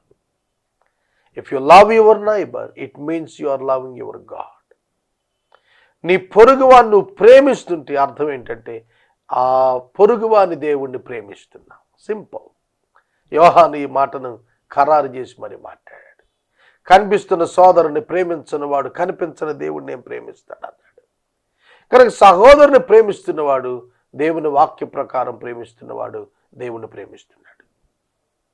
కనుక ప్రేమించుట అనేది ప్రధాన ఆజ్ఞ. నేను ఒకే ఆజ్ఞ మీకు ఇస్తున్నాను, అదేమిటంటే యు మస్ట్ లవ్, ప్రేమించాలి. అదే మనకు చేతకాంది. నేను 26 సంవత్సరాలుగా బోధకుడుగా ఉన్నాను. ప్రేమించడం విషయంలో అగాపే ప్రేమ ప్రదర్శనలో పలుమార్లు అధిక శాతం వైఫల్యమయ్యాను. It's not easy to love with the love of agape, unconditional love. Unconditional love చూపించడం it's not ordinary thing, it is the divine action. అది దైవిక క్రియ, దైవ సంబంధమైన క్రియ. అది సామాన్యంగా మనం ఆత్మశక్తి లేకుండా చేయలేం. శత్రువును ప్రేమించటం, హింసించిన వాడిని ప్రేమించటం, దూషించిన వాడిని సైతం ప్రేమించటం, శపించిన వాడిని ప్రేమించటం, హింసించిన వాడిని ప్రేమించటం, శిక్షిస్తున్న వాడిని ప్రేమించటం, it's not an ordinary thing. ప్రభు చెప్పాడు, you must love. It is the commandment, you must obey. No other option for this.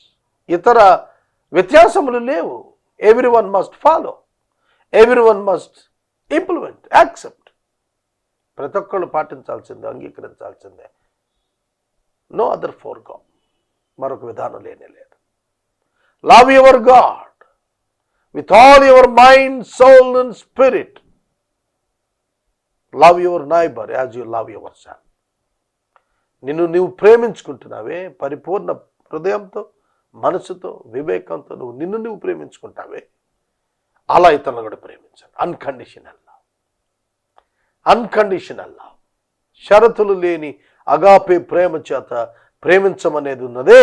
ఇదే దేవుడు మానవులకు ఇచ్చిన ప్రధానమైన ఆజ్ఞ. అది గనక మానవాళి చేయటం చూస్తే మనం ప్రపంచం పరలోకం అయిపోతుంది. ప్రపంచం పరలోకాన్ని రిప్రజెంట్ చేస్తుంది. అంతటి ప్రభావం కనిపిస్తుంది ఆ ఒక్క ఆజ్ఞ పాటించడంలో. ఆదాము వైఫల్యం చెందింది అక్కడే.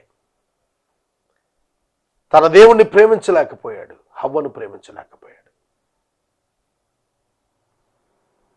సిన్ కాజ్డ్ హేట్రెస్,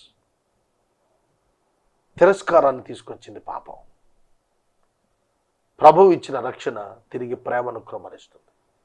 అందుకే అన్నాడు, పరిశుద్ధాత్మని చేత మీ హృదయాలలో పరలోకము నుండి ప్రేమ కృమ్మరించబడింది అన్నాడు. It's poured into your heart from above. ఆకాశం నుండి, పరలోకములో నుండి దేవుడు తన ప్రేమను నీ అంతరంగంలో కృమ్మరిస్తున్నాడు. Then only you will be a Christian. అప్పుడే నువ్వు నిజ క్రైస్తవుడివి. కనుక దేవుని అర్థం చేసుకుందాం, దేవుని వాక్యాన్ని అర్థం చేసుకుందాం. ప్రభువు చెప్పిన మాట, నీ ప్రభువును ప్రేమించాలి, నీ పొరుగువాన్ని ప్రేమించాలి. ఈ 2 ఆజ్ఞలు ధర్మశాస్త్రం అంతటికి, ప్రవక్తలకు ఆధారమై ఉన్నవి అని అతనితో చెప్పాను. He humbly answered. Jesus humbly answered. A wicked teacher, a wicked lawyer. ఒక ధర్మశాస్త్ర బోధకునికి ఒక బోధకుడిగా చక్కటి జవాబు ఓర్పుతో, సహనంతో, సాత్వికంతో ఇచ్చాడండి. మనం కూడా అలాగ ఉండాలి. You must give the content of the word of God. Excellent content ఇవ్వగలగాలి వాక్యాల నుంచి. అప్పుడే మనం సద్బోధకులం కాగలుగుతాం. ఒకప్పుడు పరిచయులు కూడి ఉండగా యేసు వారిని చూచి, మీకు ఏమి తోస్తోంది అని ఆయన వారితో మాట్లాడుతున్నాడు. మీకు ఏమి తోచుతున్నది? యేసు ప్రశ్నలతోనే జవాబిస్తూ ఆయనకు అలవాటు. మళ్ళా పరిచయులతోటే మాట్లాడుతున్నాడు ఈసారి యేసు మాట్లాడుతున్నాడు. మొదటిసారి బోధకుడు మాట్లాడాడు, ఇప్పుడు యేసు వాళ్ళతో మాట్లాడుతూ, మీకేం తోస్తోందో నాకు దీనికి జవాబు చెప్పండి. దావీదు క్రీస్తును గూర్చి మీకేమి తోస్తోంది, ఆయన ఎవరి కుమారుడు అని అడిగాడు. క్రీస్తును గూర్చి మీకేం తోస్తోంది, ఆయన ఎవరి కుమారుడు అనగానే దావీదు కుమారుడు అన్నారు. రైట్, దావీదు కుమారుడు అని వాళ్ళే జవాబు చెప్పారు. వారి జవాబు నుండి ఇంకొక ప్రశ్న ఉత్పన్నం చేశారు ప్రభువు. అందుకు ఆయన, అలాగైతే నీ శత్రువులను నేను నీ పాదముల క్రింద ఉంచు వరకు నీవు నా కుడి పార్శ్వమున కూర్చుండమని నా ప్రభువుతో చెప్పినని దావీదు అలా చెప్పాడు. క్రీస్తు దావీదుకు కుమారుడని మీరు చెప్పినట్టుగా నేను ఒప్పుకోవాల్సి వస్తే, అదే దావీదు ఆ కుమారుణ్ణి ప్రభువు అని ఎట్లా పలికాడు? ప్రభువు కుమారుడు ఎట్లవుతాడు? కుమారుడు ప్రభు ఎట్లవుతాడు? అర్థమైందా? కుడి పార్శ్వాన కూర్చుండమని ప్రభువు నా ప్రభువుతో చెప్పాను అన్నప్పుడు దావీదు ఆయనను ప్రభువని ఆత్మ వలన ఎలా చెబుతున్నాడు? దావీదు ఆయనను ప్రభువని చెప్పిన ఎడల ఎలాగతనికి కుమారుడవుతాడు?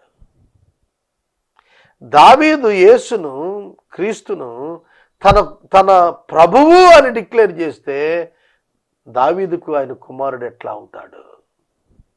ఈ ప్రశ్నకు వారు ఎవ్వడును మారు మాట చెప్పలేకపోయెను, మరియు ఆ దినము నుండి ఎవడును ఆయనను ఒక్క ప్రశ్నయూ అడుగ తెగింపలేదు. That is the result.